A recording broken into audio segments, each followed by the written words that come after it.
part of our work on proteins and looking at denaturing, we're going to be looking at mechanical agitation today and focusing on how foams are formed. So we have previously been looking at how we make a meringue, and we've looked at the videos and the animations showing how the little particles of air get trapped in between those coagulated bonds and they hold in a suspension, which obviously then, as the liquid starts to evaporate when it's in the oven, that's what creates that solid foam.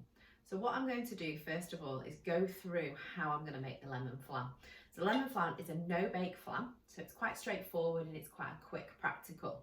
The base is like a cheesecake, so if you want to make it as more of a challenge, you can make your own biscuits first of all. So you could do a shortbread biscuit before crushing them up and creating the base. But I'm just going straight forward with the digestive. So I've already crushed the digestives. I've got some butter, so I'm just going to pop this in the pan, move that onto the heat just to melt while I go through the rest of ingredients. I've got the cream, which is what we create the foam with, so we're going to mechanically agitate the cream so we can turn it into double cream, so it goes from a liquid to a solid to create the thickness that's needed in the topping. I've got lemon, obviously because it's a lemon flan. We've also got the acid inside the lemon, which is also going to help to denature the cream, which will change the texture of it again and allow it to set because of the acid that's going to denature. And then I've got some condensed milk, which is going to add a real richness to the flan. It's going to add a sweetness to it as well. Then I've just got some strawberries, which I'm going to top on the top of the decoration. So first of all, whilst this butter is just melting, so I've got it on a medium heat so it doesn't melt too fast and burn, I've got a loose bottom tin. So ideally, you can just use a normal Victoria sandwich tin, but it's just more difficult to get out. Whereas if I use a loose bottom tin now where you've got the clamp on the side, it means you can just loosen the edge, pop it out, and you can portion that flan a little bit easier. What I'm going to do to make it even easier is line the bottom of the tin. So I'm just using a little bit of my spray oil, and then I'm going to pop some circular greaseproof paper which I've cut out on, and that just works to bind it, holds it to the bottom, so that when we're putting the biscuit base on, it should just stay in one place. So the biscuits are going to be melted, the butter's going to be melted and the biscuits will be added to the melted butter, and then as that cools, they will stick together to form the base. And then we've got the lemon, we've got the double cream, which I'm going to pop in a bowl to whisk, and then obviously I just need to grab a can opener for the condensed milk. Open this, we need half a can of the condensed milk. All the ingredients are in the comments box below the video, but we just need half a can of your standard size can. Don't know how much is in it, 397, so it's just below 400. So removing the lid completely, get rid of that out of the way, and then obviously I'll just spoon half of that in. So whilst the butter continues to melt, I'm going to add in the double cream. So we're using 150 millilitres of double cream. You can use more double cream if you want to pipe double cream on the top of the flan as well. That would need to be done after the flan had set. So all I'm going to do now is pop the electric whisk on. I'm going to whisk this until it creates soft peaks. So that means that the peaks will start to stand up, but they will be slightly droopy. Once it's at that stage, I'll come back to you. The butter will be melted and we can start to move on to the next stage.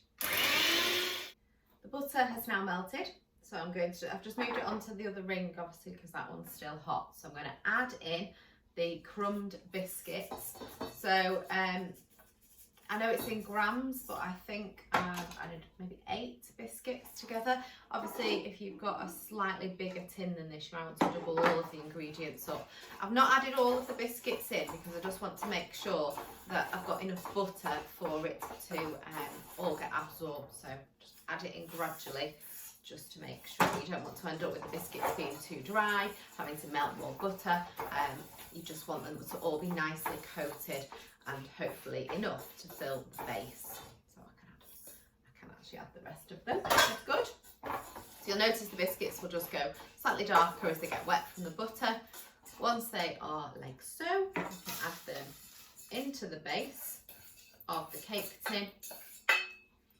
And then all we're going to do is just spread them out, dust it out. Without pressing too much, they start bulking together. Just want to spread the biscuit around the base of the tin. And then gently with the back of the spoon, just start to press down so that we can really compact them, so that as that butter starts to set again and turn from liquid back to a solid, it will start to stick all of the biscuit together. If it's not patted down, obviously there'll be quite a lot of air in between, so you won't get that real dense base, and it won't all stick together, and then when you try to slice it, it'll just be all really crummy. So once it's all in like that, I'm just going to press it down. Obviously be careful it's still warm because you've melted that butter. If you really press it down with your hands, you just know that you've compacted it as much as possible. And ideally you'll pop that in the fridge for about 15 or 20 minutes. So I'm just going to put it in the fridge. I might put it in the freezer actually, just for a second, well, a couple of minutes, while I do the rest of the filling. But as I said, ideally you want it in there for a little bit longer so that you can get a really solid set base. So got my cream set here, so I'm just going to do my lemon juice first of all. So you want the zest and you want the juice from the lemon. Half the zest is going to go in, half you're going to use as a topping. So the zest is the yellow part of the skin. Once it turns white, you want to stop. That's got a little bit more of a bitterness to it. All the flavour is in this surface. So you want to just go down on the small grate. When it turns white, slightly turn it, couple again, and just keep going. You want to go all the way around the lemon to start with, and then you can do around the edges as well, towards the top and the bottom. In exactly the same process. You should really smell that zesty fragrance coming out of the lemon as you're doing this. So you don't, as I said, don't over grate so you end up with the white part in, as that's got a little bit of a bitter taste to it. So all the way through, as far as you can go. That's about it, as far as I can get. Tap it down, a lot of little sticks in the cheese grater, so if you give it a good whack, then it'll be there ready for you. And then all we're going to do is cut the lemon in half, and that'll be ready to squeeze into the mixture once I've added in the other ingredients. Next, I'm going to add in half of the condensed milk. So you can see now that is nearly a solid.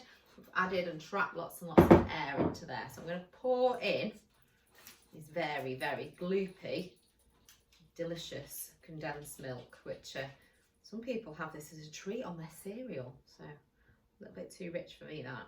I like sweet products, but maybe not that much. Tiny blob more, that's about half. Obviously you can measure it out if you want to, but my eyes tends to be quite good at making sure that I get about half. Once that's in, grab a spoon and fold that mixture together. So we're going to combine it. So we'll go back a little bit more liquidy, and then when we add the lemon, you'll see the texture change again as the acid, the citric acid in the lemon starts to denature the proteins in the cream. So you want to just stir it carefully because you don't want it to be too lumpy. Spread it all around so that it combines, but you don't have it looking a little bit like cottage cheese. You might want to use the back of the spoon if you do spot any lumps, just to smooth out that mixture. So it's got a nice thick mixture now. Got one big lump of cream there. Make sure that it's not stuck on the spoon. A lot of the time it can be stuck on the spoon as a lump and it's not been combined at all, which isn't as great.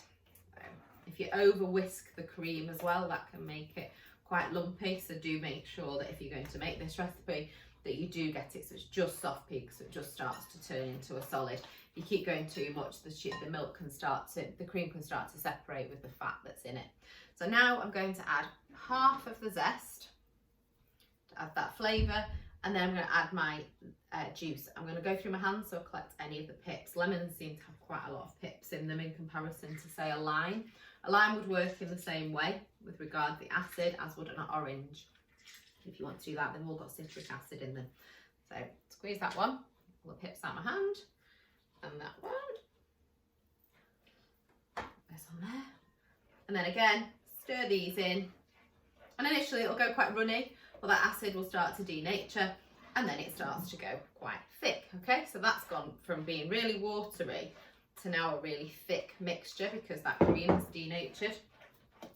So that is now our filling or our topping to the biscuit complete, and that's ready to spoon out. So I'm just going to, before I get the base out of the freezer, I'm just going to slice a strawberry just for a little bit of decoration. I'm going to cut the bit off where it's white, and then I'm just going to put it in some long, thin slices, just so that I can add a couple of these little pieces like so as decorations. So that's my decoration ready. Let's get that out of the way. And we are ready to pop it in. So just grab this out of the freezer. As I said, it's just been a couple of minutes, but it does just speed up the process. It's quite solid. Then, spooning the mixture in. Allow most of it to fall out of the bowl itself. So all I've done now is scraped it over. You don't want to disturb the biscuit, so if it can kind of just have a little bit of a prompt and just allow it to fall naturally itself around the base. So I'm just moving the bowl, trying to cover as much of the biscuit as I can to start with, and then I've got less to kind of disturb. Once that's all out, all I'm going to do now is very, very gently use the back of the spoon. I'm kind of keeping the spoon and moving the mixture, the bowl instead, the cake tin. You just want to push it into the corners. Now if it's really thin and you drag, you're going to lift the biscuits up, they're going to stick to it. So that's what you've got to be very, very cautious of not doing.